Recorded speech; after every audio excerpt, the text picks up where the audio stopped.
അല്ലടാ ബ്രോ, ഇയല്ല ഈ മാസം ജിമ്മിന് പോവാണ്, മറ്റേ സിക്സ് പാക്ക് വരുത്താണ്, തടി കുറക്കാണ്, എന്തെങ്കിലും നടക്കോ? ഞാനൊരു കാര്യം പറയട്ടെ, എന്നെ കൊണ്ട് നടക്കൂല. എന്താടാ? കാരണം ഈ ചൂടത്ത് നോമ്പ് വലിക്കാറാ തന്നെ ടാസ്ക്കാണ്.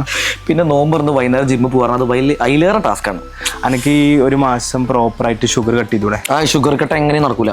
കാരണം നല്ല തരിക്കഞ്ഞിയും ജ്യൂസൊക്കെ ഇങ്ങനെ ഉണ്ടാക്കി തരുന്ന സമയമാണ്. അപ്പോൾ ഷുഗർ കട്ട് ടാസ്കടാ. എനിക്ക് ഷുഗർ കട്ട് ചെയ്യുന്ന പഞ്ചസാര മാത്രം ഒഴിവാക്കിയാൽ മതി. എൻ്റെ അമ്മ ഉണ്ടാക്കി തരുന്ന തരിക്കഞ്ഞിയിലാണെങ്കിലും ജ്യൂസിലാണെങ്കിലും എനിക്ക് സ്വീറ്റിന്റെ സ്റ്റീവി ആഡ് ചെയ്തൂടെ? എങ്ങനെയാണ് അതിന്റെ ആഡ് ചെയ്തു എനിക്ക് പഞ്ചസാരയുടെ മധുരം കിട്ടും ചെയ്യും, മറ്റേ പരിപാടി നടക്കും ചെയ്യും. സൈഡ് എഫക്ട്സ് കാര്യങ്ങളൊന്നും ഒരു സൈഡ് എഫക്റ്റും ഇല്ല, ഒരു പ്രശ്നമില്ല. ഒരു മാസമുള്ളൂ. ഈ ഒരു മാസം പ്രോപ്പറായിട്ട് ഒന്ന് നോക്കി നോക്കാം.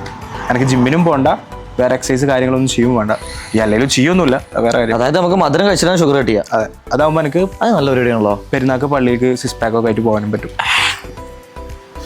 പക്ഷെ എന്നാലും ഒന്ന് സെറ്റ് ആവണ്ടാവും. സെറ്റ് ആവണ്ടാവും. ഈ ഒരു മാസം ഒന്ന് പ്രോപ്പറായി നോക്കി നോക്ക്. ഷുഗർ ആണ് കട്ട് ചെയ്ത് നോക്കുക ഒരു മാസം. അത് നല്ല പ്ലാൻ. കാരണം എന്തായാലും നമ്മൾ നോമ്പെടുത്ത് ഞാൻ പുതിയൊരു എന്തെങ്കിലും ഒരു വഴി ഇങ്ങനെ നോക്കിക്കൊണ്ടിരിക്കുക. ഇത് നോക്കി നോക്കാം. ഞാൻ ആമസോണിൽ പറഞ്ഞു എന്താ വെച്ചാൽ അല്ലെങ്കിൽ എന്നെ പോലത്തെ തുണക്കാരാടാ ഇപ്പോഴത്തെ ചെക്കന്മാർക്ക് വേണ്ടത്. അതെ അതെ. എന്തിനാ വെറുതെ ഡ്രഗ്സ് ഒക്കെ അടിച്ചിട്ട് മാനിയും പനയൊക്കെ കൊല്ലുന്നു?